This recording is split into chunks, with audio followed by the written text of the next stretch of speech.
Thank you so much for coming out this morning. I'm sure some of you, maybe all of you, were out late last night. But as my friend Paul Adams, who's a music manager, says, if you're going to rock at South by Southwest, you got to roll in the morning. You got to rock, you're going to roll out of bed in the morning. So thank you for rolling out of bed this morning. This is really important, and we need everyone to help us move the needle. Oh, where's the title? All right, so I should start by telling you that the title of our panel is We Are Moving the Needle. And there are women from all areas of the music industry with us today to talk about how we got to this point, but more importantly, how we are going to change this going forward.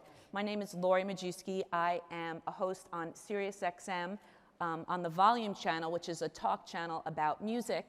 And I host a show called Fierce Women in Music. And actually tomorrow, we are going to have Emily Lazar on my show. Emily is the founder of We Are Moving the Needle, which is a nonprofit that turns one this week. She started it exactly a year ago. And yeah, she couldn't be here today, so I'm going to show you someone that is here in Emily's stead. Emily is a Grammy-winning mastering engineer, and she's pretty much been the only woman in her field for many, many years, or at least the only visible one until recently. And when she started her organization a year ago, she coincided, that her organization's commencement coincided with the release of some really, wow, sobering facts. And I wanted to start with those facts and then tell you how we are going to change that, how these people are going to help us do that. So it's Women's History Month. Woo! Do you guys know about that? Woo! At least they gave us a long month, 31 days in March. Right. And the USC Annenberg put out last year like I said, some stats that I just wanted to give you a couple. It is called Inclusion in the Recording Studio, ? Gender and race, ethnicity of artists, songwriters, and producers across 900 popular songs from 2012 to 2020. Okay, so we all know that things aren't great for women in music, but did you know that only 12.6% are songwriters? 12.6%. 2.6% are producers. Only 2.6% of all producers are women. And artists, we know Adele is up there, Taylor Swift is, they are two of the most successful people, not just women, in music, yet women only make up 21.6% of artists. And then finally, I just wanted to put out there that of the producers, 9 out of 1,291 producing credits went to women of color in 2020.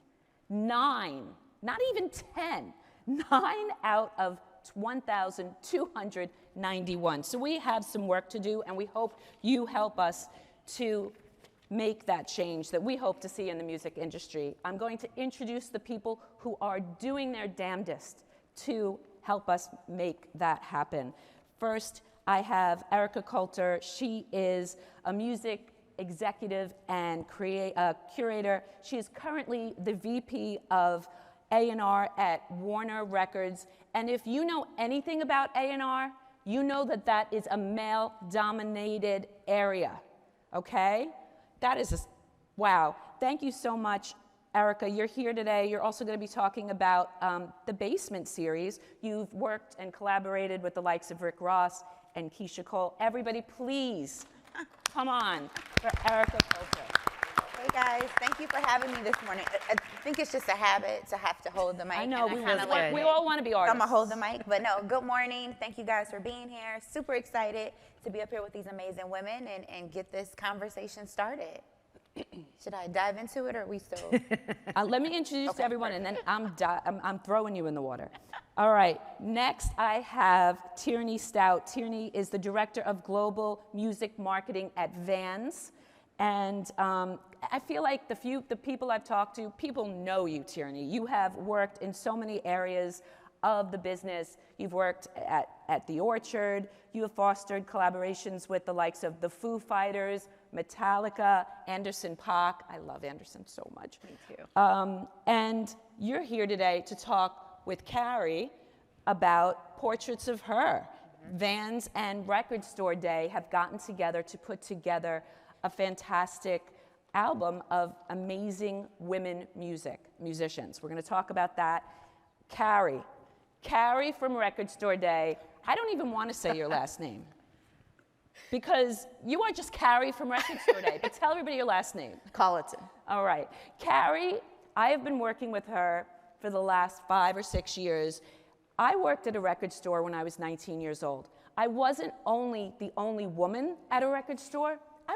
At that record store, I was the only woman at any record store that I went to in New York City at that time, except for Tower Records.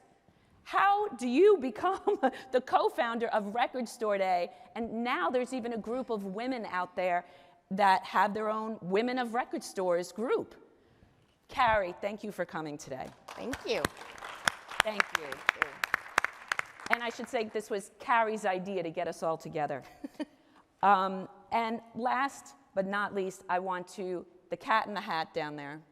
She is so beloved in this industry, and so much change has come about just because she's been in it. We all remember her from Four Non-Blondes, but she is a songwriting Hall of Famer. Not Four Non-Blondes? Did I say enough? Now you got me off track. I know. It's all right. Songwriter Hall of Famer, okay, who I remember when you guys put out Christina Aguilera's Beautiful. It was such an anthem. Pink, Adele, so many people that she's written with.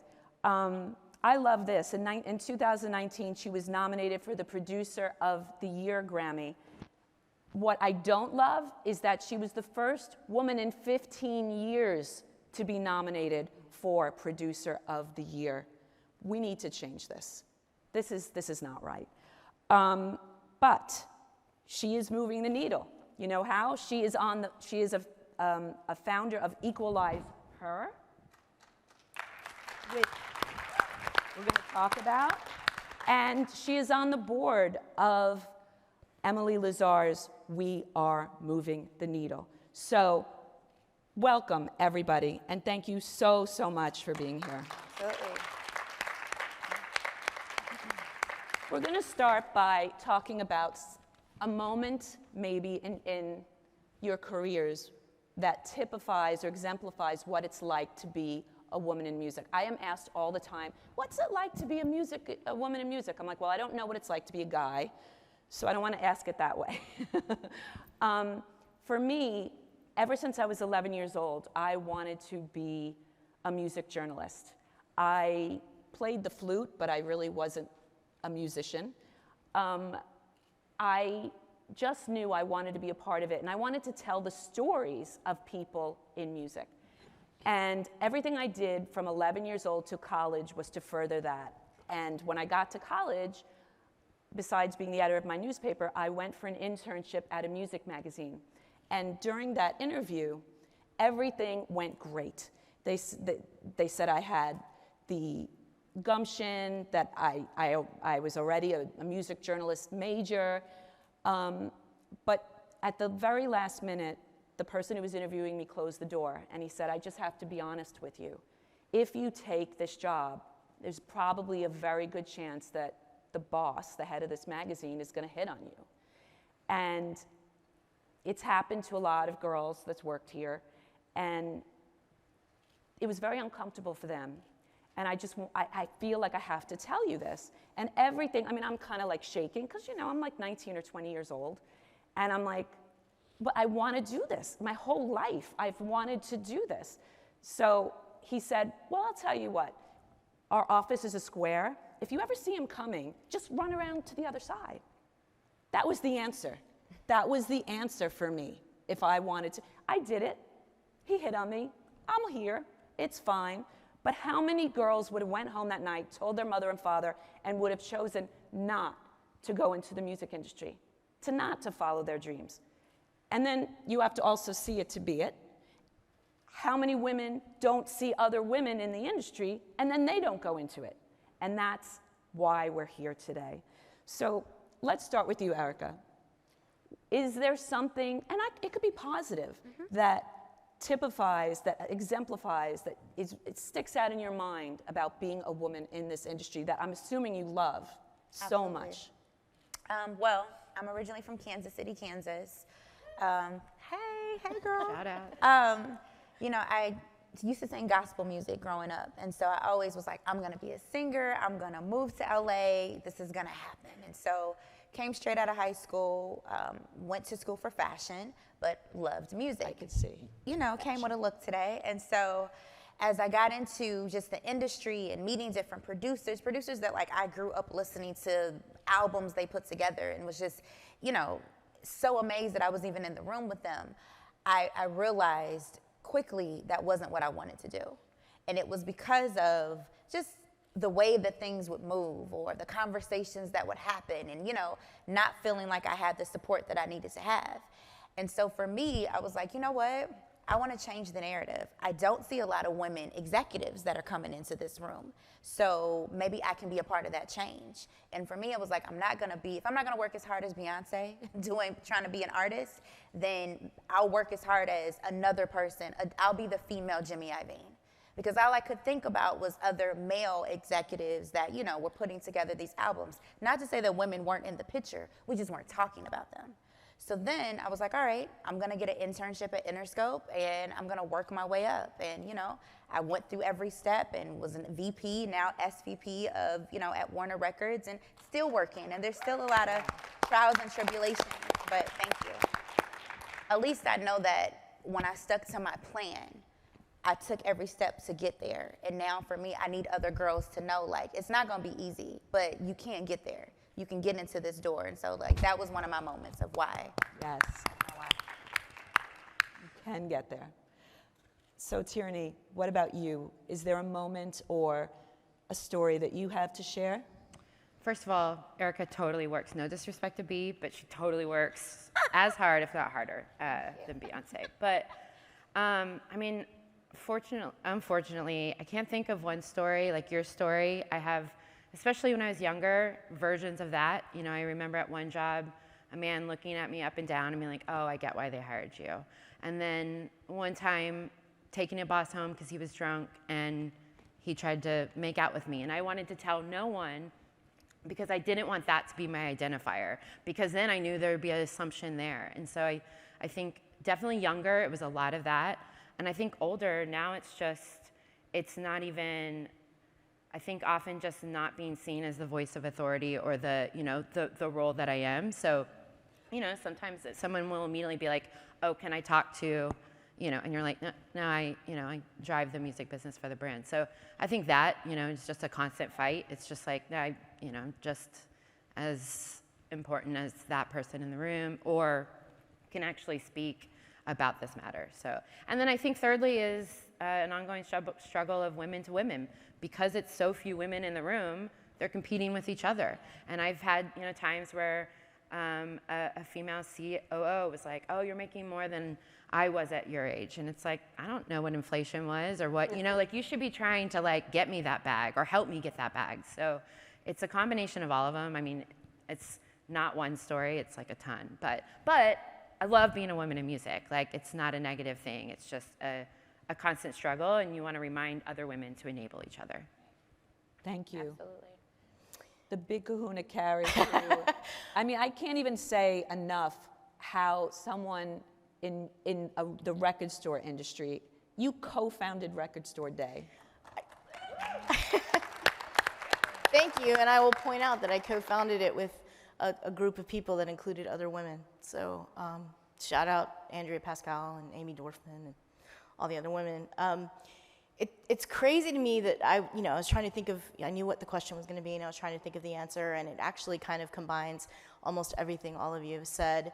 The super gross factor that, I'm not a very tall person, and at a music industry event, a very tall music manager came, patted me on the head, and made comments about how great it was that our size difference, how perfect that would be in some never gonna happen situation. So that's the gross part. I often get emails from people who do not believe in any universe that I could be the final decision maker. Not a chance.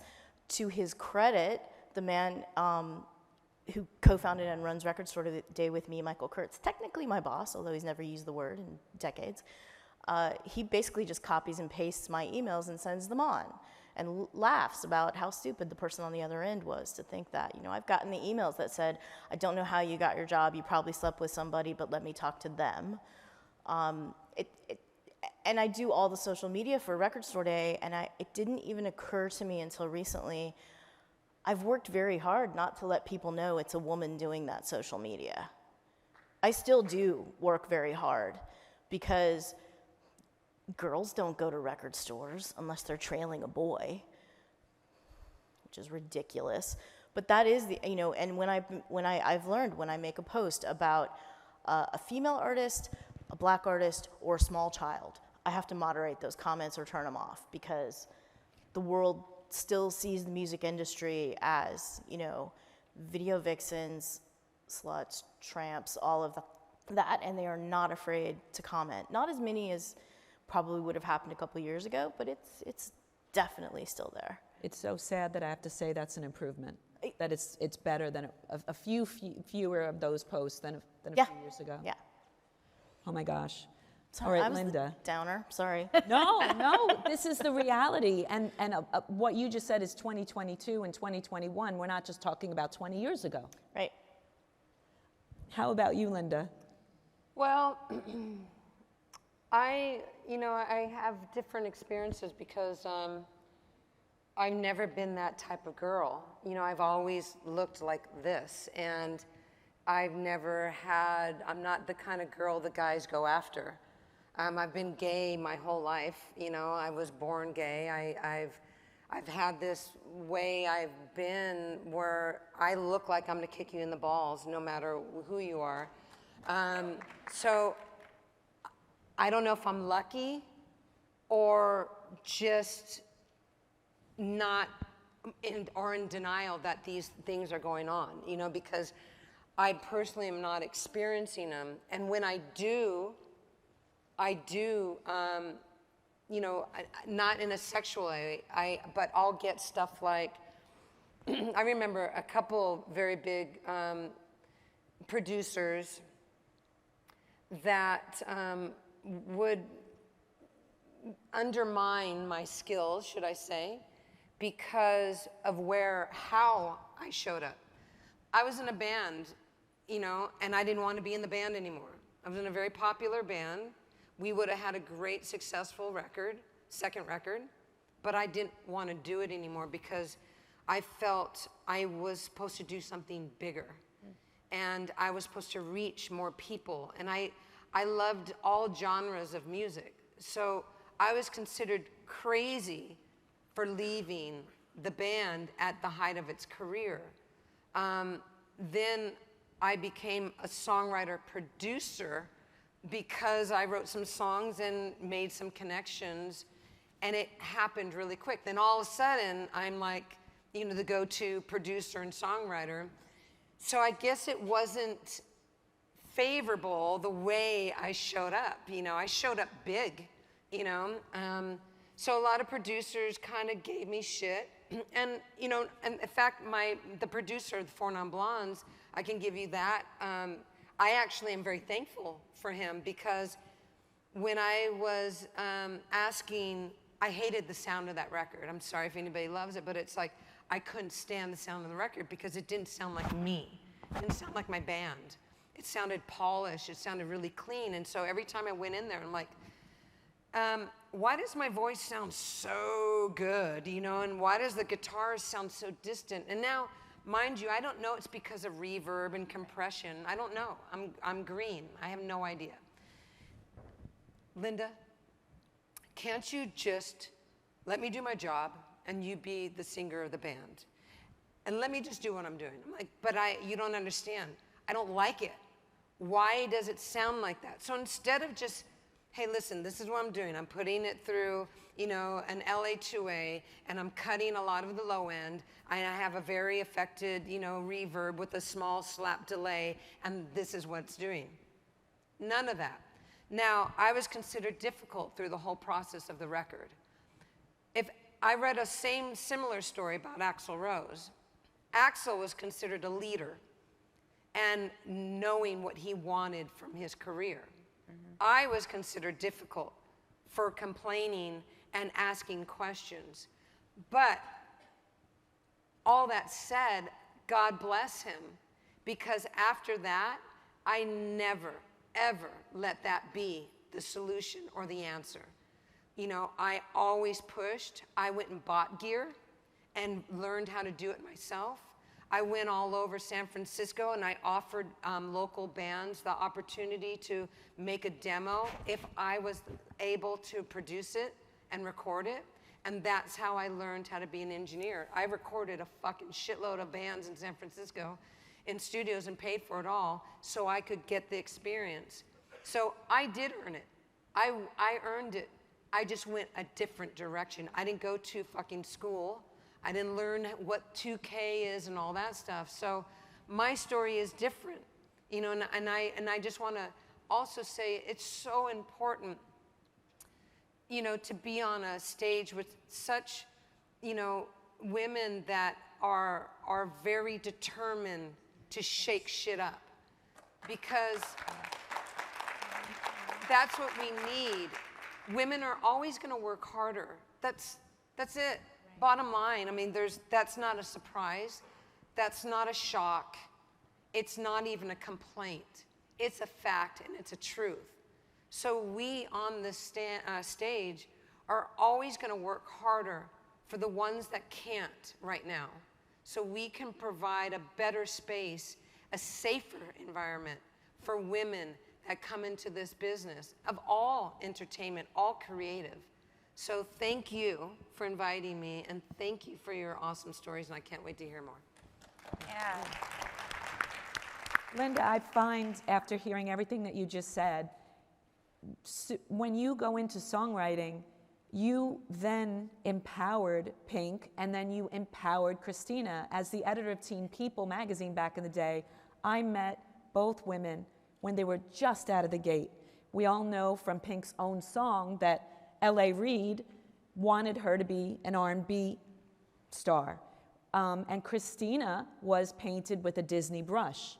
And you helped in both cases to empower these women. Were there ever conversations about that? Or did it just come out in the fact that you were working with them? So with Pink, the funny part is I got this random message, hey, this is Pink, and you know, if I found your phone number, I can find your home address, and I want you to write a song for me, or sing on my record, or something. You're going to do something with me.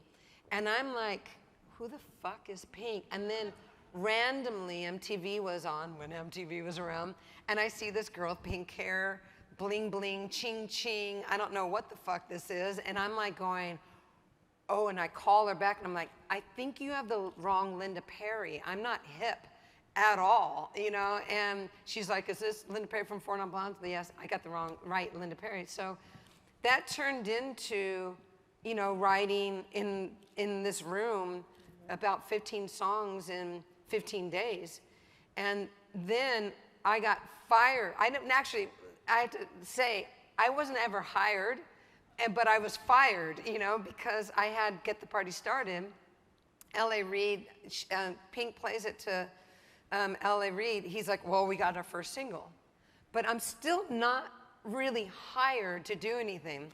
And then I was shifting her so much because I would ask her, come play me what you like, you know. And then she brought me her CD collection, Stevie Nicks, Fleetwood Mac, Stevie Wonder, Aerosmith, Bruce Springsteen, Billy Joel.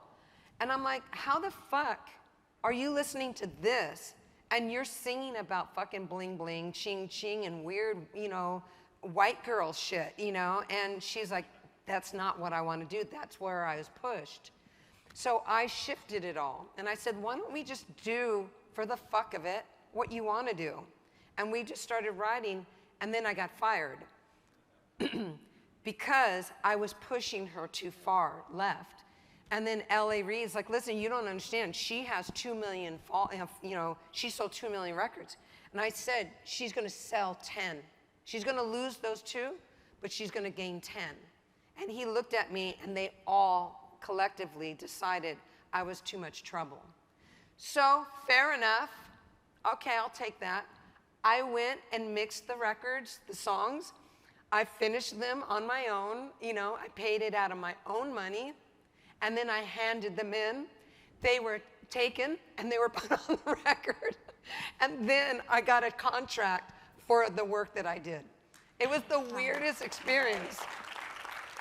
But I never got hired, I got fired, and I never got rehired. I was just paid, and I got my credit, you know? So it was that's what happened with Alicia, you know? It was just weird.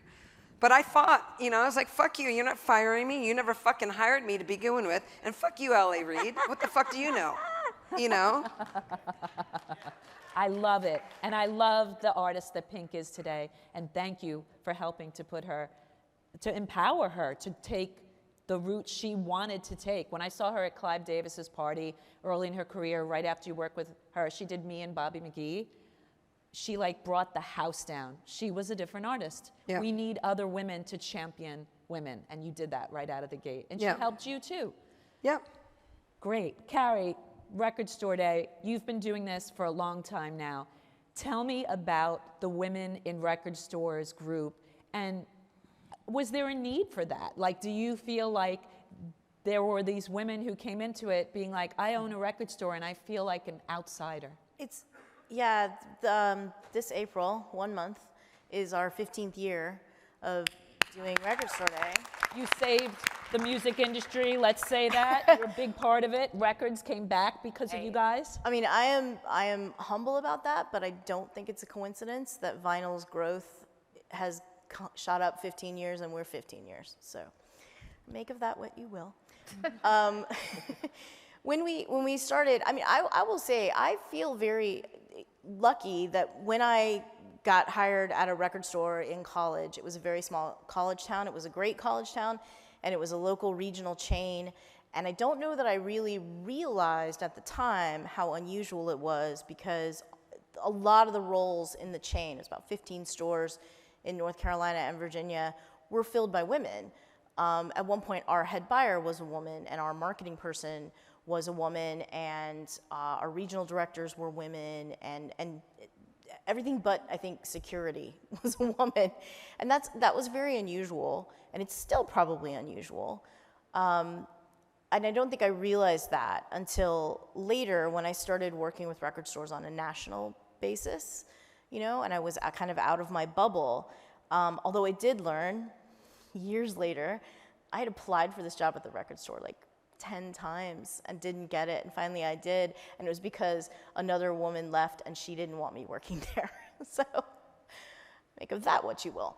But when we got to a national level, we did start realizing, okay, we need to kind of pull out, like, what does it look like in the landscape for Black-owned record stores? What does it look like for LGBTQ-owned record stores? What does it look like for female-owned record stores? Because they do exist.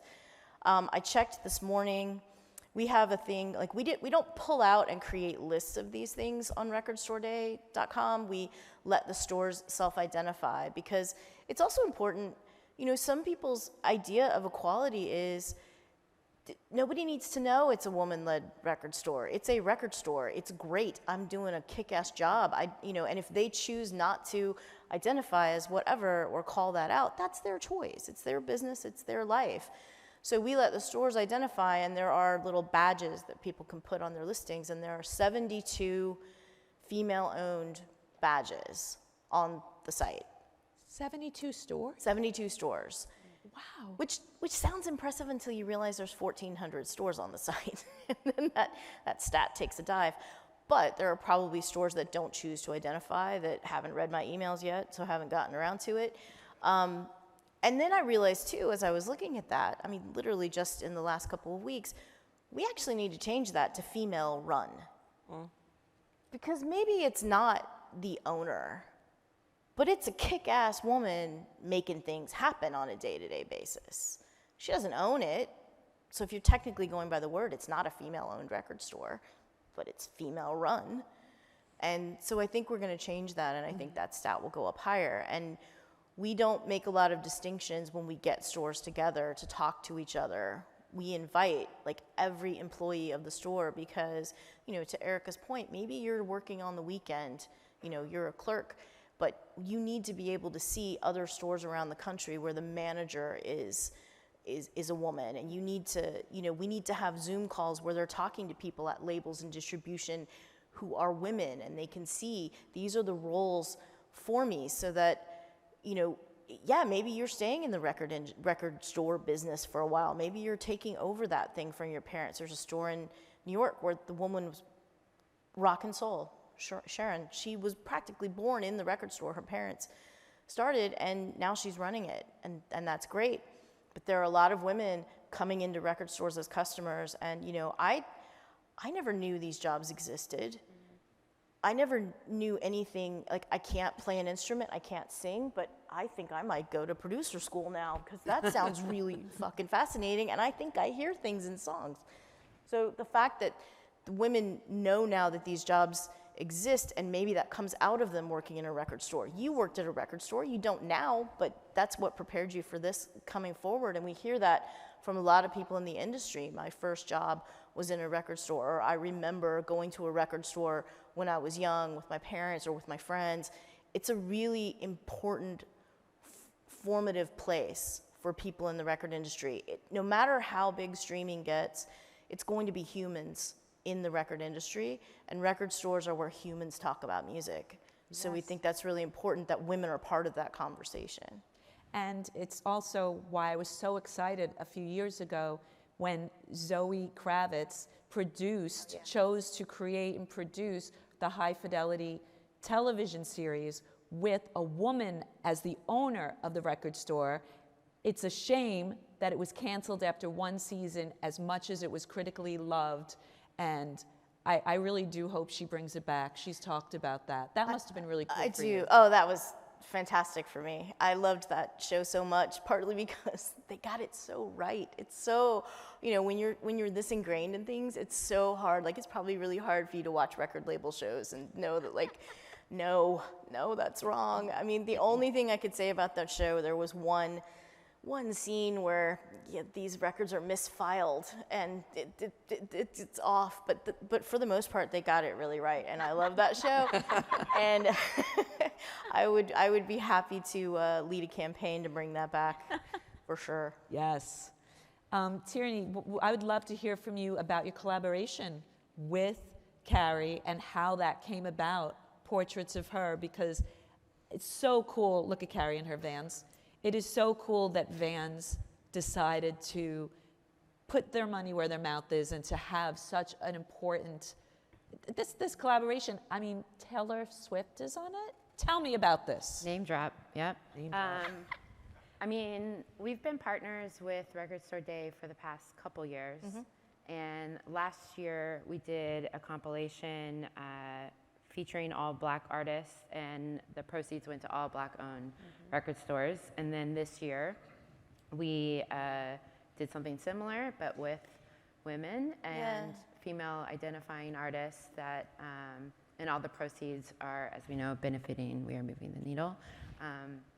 So just excited to be partnering again around something that's I think it's really important when we have, you know, and Record Store Day is a special flower in that we we kind of run this umbrella organization that benefits a lot of independently owned record stores, and they are independent and they have ideas, including about who should be our sponsors. So it's very important that our sponsors kind of get what we're about, and that it's not just giving us money to put our name on a banner. It's more about, okay, we want to do like a year-long project that encompasses all these things and highlights and showcases different things. So the first year was about Wax Tracks and bringing this historic label back and store, and which is now run by a woman, by the way.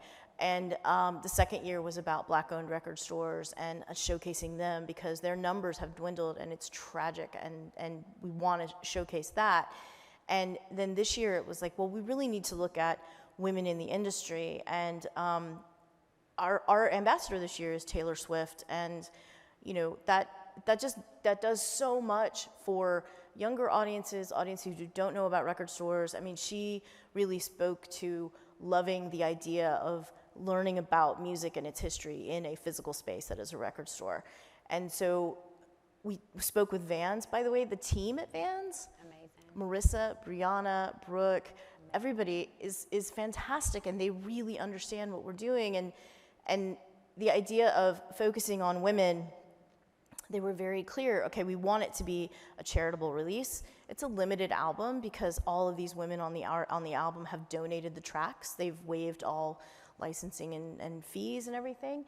And when we found, We Are Moving the Needle, that just seemed so perfect, because you're creating a record that has been mastered and produced and all these things to benefit women going and learning about this career path that creates these records that go back into record stores. It's just this circle.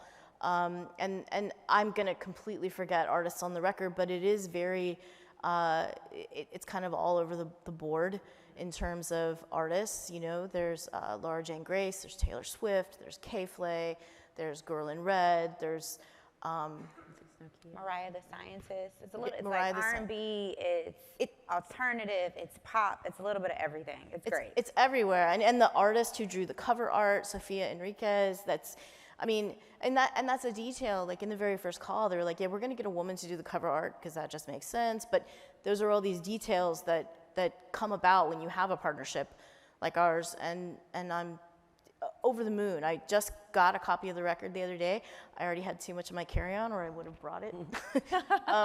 It's gorgeous, and it flows really nicely, and these women's voices, which you don't always hear together, you know? You don't always get on the radio or wherever groups of women doing different things brought together to flow the way it does. It doesn't always happen, you know? Sometimes there's like one or two women, but it works really nicely, and I'm really, really proud of it. Congratulations, both of you. Thank you, and thank you, Vans. Tierney, do you feel like, as much as all of our businesses are about commerce, do you feel like you have a higher calling with the different jobs in marketing that you've done, lifestyle? I mean, how do you mean? Like, it seems to me that everything that you do, at the end of the day, it's not just selling shoes, or it's not just selling product. You are honestly, you thought about it so much down to the fact that you wanted a woman to design the cover.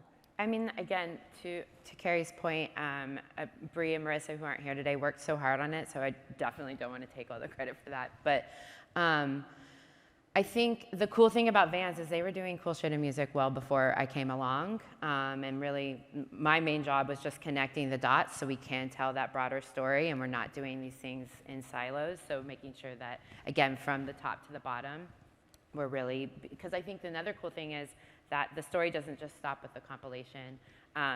They will create features in these local record stores and tell the stories of then the shop as well. So the long play, it rolls out for quite some time. But I think in general, Vans, I mean, again, being on the other side of the industry, and oftentimes you're working on such a small roster, or you only work with these 5 bands on the label or these 10 on the distributor.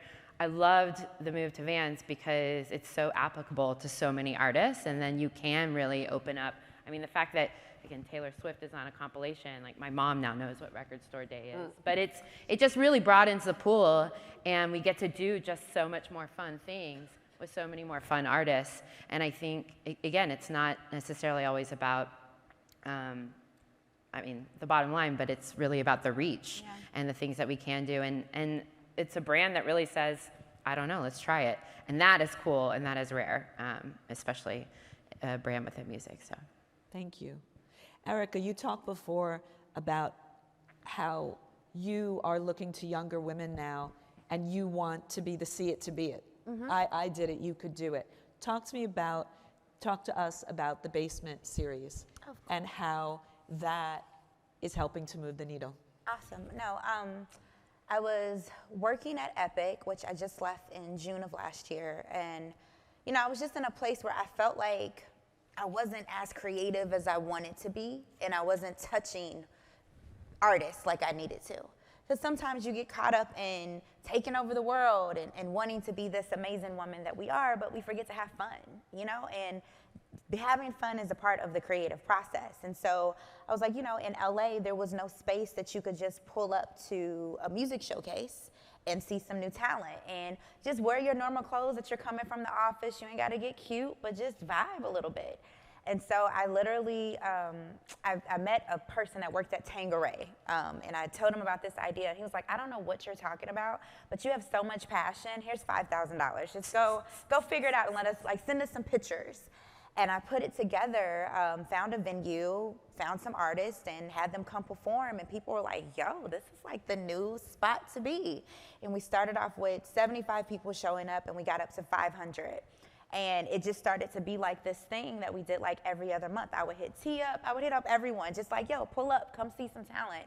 And you know, luckily some really dope artists have come from it. One of them by the name of Blast, that is now on Red Bull Records, and a few others as well. But just to be a part of, you seen it here first. Like there was this place in New York, it was called the Lotus. And I wanna say, like they said in one night, like Jill Scott would come perform, and Music Soul Child, and Alicia Keys would be in the room, and Puff would be in the room, and that's how they got discovered. Like I wanted to be a part of those moments, you know, and I still think there's a lot of things missing. Like where is our MTV right now? Where's our 106 in Park where you can just turn on TV and be like, well, who is this artist that I never heard of? Let me know more about it. And so I'm not done. You know, like there's still more that we gonna be doing, but yeah, just to be a part of the beginning of the story. I think that's the fun part of this, being like, I saw it first. Like, you know, Giveon was an artist that literally didn't have a lot of music out, and to be able to say, like, I was a part of his first 2 projects, and Heartbreak Anniversary might get, you know, a Grammy, or just to be nominated is a great thing. And so that's my part of being in this, the beginning. That's so great. Thank you, and congratulations. Thank you. Fantastic. You see my fabulous T-shirt. I want to ask you, Linda, about Equalize Her, because you, just like Erica, you are curating some women to be here. Allison Russell, who's on my latest Fierce Women in Music, is going to be playing tonight at the Equalize Her event, along with some amazing other women. I just, right from the beginning, I love the name. And when I bought the T-shirt last night, I asked the young woman behind the counter, I said, what's with the babies, you know, the cute Mohawk babies? And she said, I don't know, but I interpret it that we should raise girls the way we raise boys. So equalize her from day one. And I was like, that is such a great idea, because I feel like you guys were talking about women buying, you know, young girls buying records. I probably bought more records than any guy I went to high school with, like in my class put together. I bought more concert tickets. I feel like we're not looking at young women as in not only equal, you know, in the studio or as an artist, but as a consumer. So I was really interested in her answer to that. And I don't know if that was, tell us about this and the brainchild, how it came to be. Well, the baby does represent that. It's like, let's just start right from the beginning, you know? Because I think, I mean, I don't know, it's such a difficult, isn't it just quite difficult to explain or answer why constantly in 2022 are we still dealing with these problems, you know? I'm constantly trying to figure out reasons, like, is it, you know, are there less women in, and again, I'm just saying a question. These are just random thoughts. Is there less women in production because they just don't want to be there? Is it gender or is it choice? Is it, I mean, I remember looking through Cream magazine. I'm 56, so there was like these great magazines a long time ago. You go through Cream magazine, Circus, you know, Rolling Stone, the old Rolling Stone. And there would be the band, and there would be some kind of, please, and I don't mean it, I'm just describing a picture. There would be some kind of old, overweight looking guy in the picture by the board, okay? I don't know who that is, but I was always interested in that person. Who is that guy? Like, here's the Rolling Stones, and who's the sloppy looking dude sitting with them behind the board or by the board or whatever? I see pictures of Pink Floyd, and these are my favorite bands, but I never looked at them. I looked at the guys that were not the band, and I was questioning, how the fuck did those guys get in this picture with fucking David Bowie, you know? And then I started looking, and then I started discovering, oh, those unsexy dudes are the producers, you know? Phil Spector, different, you know? George Martin, different. But, so is it maybe women didn't get involved with production and audio and engineering because it just didn't look sexy, man? You know, it's like it didn't look like a job a woman wanted to get involved with. Instead, they wanted to be Janis Joplin or Aretha Franklin or Diana Ross or whatever. But even those women were treated bad, you know? But the fact is, did we choose going into the artist because the other part didn't look like appealing thing that you wanted to get involved with? Simply a question, right? And then maybe, like I spoke with Dolly Parton, and I worked with Dolly Parton, and it was like one of the greatest experiences of my life. And I watched Dolly, and I was producing everything. She's like, I never worked with a woman before, you know? And I'm like, really? And she's like, no. And mind you, my voice is hoarse because I have an event, Equalize Her, that happened yesterday, and it's happening all day today too, at Lester Pearl on Rainy. But I was talking from 8 a.m. till 2 a.m. But Dolly, it was very interesting because she was just, I never worked with a woman before. She never wanted to. She didn't believe that women wanted to do that. Otherwise, she said, I would have found you a long time ago, you know? But then I watched Dolly, you know, and I'm producing, I'm watching, and Dolly is producing. She's telling everybody what to do. She is telling me what to do. And I'm just kicking back, watching it and enjoying it because that woman is operating on a whole other frequency. And then I went to her, I said, Dolly, you know, you're producing. She's like, I know. I go, but you never take credit. She's like, Linda, I don't need to. She's like, I give that to other people. I'm Dolly Parton. You know, I'm big enough. She's like, she likes to give credit to people because she wants to help them build their resume. And I thought, what a fucking alien. I fucking love that. You know, because she is so confident in who she is and what she wants to do. You know, so basically the question there is, are we just doing it and don't feel like we need to take the credit? Aren't women producing all the time? You know, because they're in there knowing what they want, but is it the man that wants the credit? I've dealt with a lot of egos. I'll tell you that. I may not have gotten sexually harassed, but I have fucking kicked a lot of fucking balls and got their fucking ego back down because they just need the credit. Especially, I'm not saying all men, I'm believing this is not a man versus woman, it's just, again, it's a fact. You know, guys in the studio, I've dealt with Ron Fair many times. That guy needs his dick stroked and his ego fucking, you know, ballooned up to the fucking, you know, moon. And I have shot his little fucking ego down, way down, his big ego down. But you know what? So Equalize Her, I don't know what the fuck it is. All I know is we have to start from the ground up. And we have to change the language. We have to change the approach. I don't ever want to fucking be heard, asked again, why are there no women in music, in the production? You're speaking to one, motherfucker. You know? So I'm tired of those questions.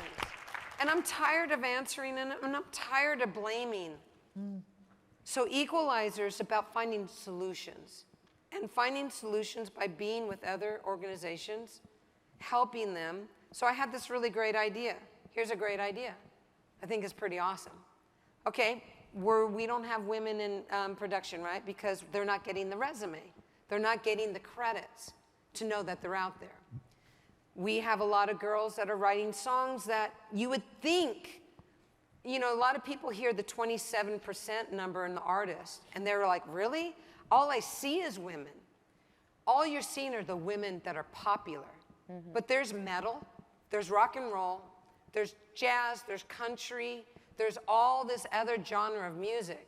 So 27%, when you put all the music genre together, that's fucking small, right? So what if Equalize Her goes to Alicia Keys, and she's in music, and says, who are your top songwriters? Great, I'm gonna take them. Okay, and now I'm gonna go find my artists from Notes that don't write songs, but they wanna be artists. All these chicks. Okay, I love this. I'm gonna put this on here, I'm gonna put the producer with you. And then also Notes, which is a wonderful program, they have women that wanna be managers, you know, executives. Okay, I like this girl. I'm gonna make her the manager of you. She's gonna be your producer, or the songwriter. Now I'm gonna go to Women's Audio Mission, and I'm gonna go find your producer. I'm gonna take the producer, I'm gonna put there's your team. We're gonna record it, we're gonna fund it, we're gonna make that album, we're gonna put that team together, and then we're gonna release it. Because any fucking person can release music right now. You know, and we're going to put the team around it and put it together. I'm gonna go over here, record store day, I'm gonna say, can I have a record? You know, Yes, you can. I'm gonna go to Tyranny, I'm gonna say, can I get some support? I'm gonna go to Piper Payne, I'm gonna ask her to master the record. And now, that's what Equalize Her is. I'm gonna take all the organizations and I'm gonna put them all together, and we're gonna release this music, because now we get credits out there. These women that wanna be producers get to be heard. There's a resume that's starting to build, and now we can get them in the door. Because what I'm not going to do, and I don't think any of these women are going to do, I'm going to speak for you, sorry, but I'm not going to give some chick a job because she's a chick. Sorry, it's not going to happen. Right. I'm going to give her a job because she's fucking good. So that's what Equalizer is. We're doing a whole night tonight. Come down if you can. Starting at 4. Luster Pearl. Luster Pearl on Rainey Street. Awesome. I can't say how important that is, that women, girls, let's be honest, young women see records being made and look at the liner notes and see who everybody is and recognize that it's a woman. You know, Emily Lazar mastered a Kirk Hammett record that's coming out for Record Store Day. Metallica's Kirk Hammett was mastered by a woman.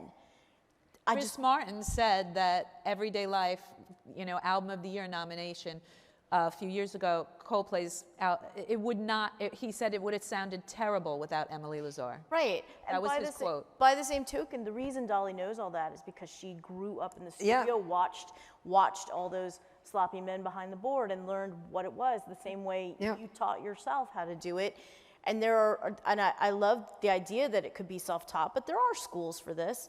And the reason this is so important to see is because this happened just this year.